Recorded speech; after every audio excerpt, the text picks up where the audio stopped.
آواز نیچے. اور دوسری بات, اگر میں نے اپنے یونین والے گروپ میں یہ میسج کر دیا نا کہ اتنے کوئی نہ وڑے, تو ٹھیک 2 دن بعد آپ کے اسٹوڈیو میں اور کوڑا اسٹینڈ میں کوئی فرق نہیں رہ جائے گا. اچھا چلے خیر, ٹاپک کو چینج کرتے ہیں. آخری سوال کا میرا ایک جواب دے دیں کہ آپ جو ادھار کے نام پر باجیوں سے پیسے لیتی ہیں کہ میری تنخواہ میں سے کاٹ لینا, لیکن کبھی اس کی باری نہیں آتی, اس بارے میں آپ کیا کہنا چاہیں گے؟ پہلی بات تو یہ ادھار نہیں ہے, اسے ایڈوانس کہتے ہیں, جاہل. دیکھیں آپ چھٹیاں بھی کر لیتی ہیں لیکن اپنی سیلری بھی پوری لے لیتی ہیں, تو آپ کے خیال میں کیا یہ حق لال کی کمائی ہے؟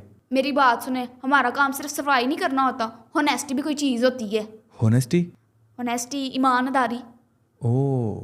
اور پھر جو ہمارے چھٹیوں کے پیسے ہوتے ہیں وہ آپ سمجھ لیں کہ ہونیسٹی میں کاٹ جاتے ہیں. آئی سی. کون آئی سی؟ نہیں, میں مطلب آپ کی بات کو میں انڈرسٹینڈ کر رہا ہوں. اچھا, آپ کی بات سن کر مجھے ایک بات یاد آئی ہے. میں آپ کے پوڈ کاسٹ میں بیٹھی ہوئی ہوں, میں یہ بولنا چاہتی ہوں جو گھروں میں عورتیں کام کرتی ہیں حق لا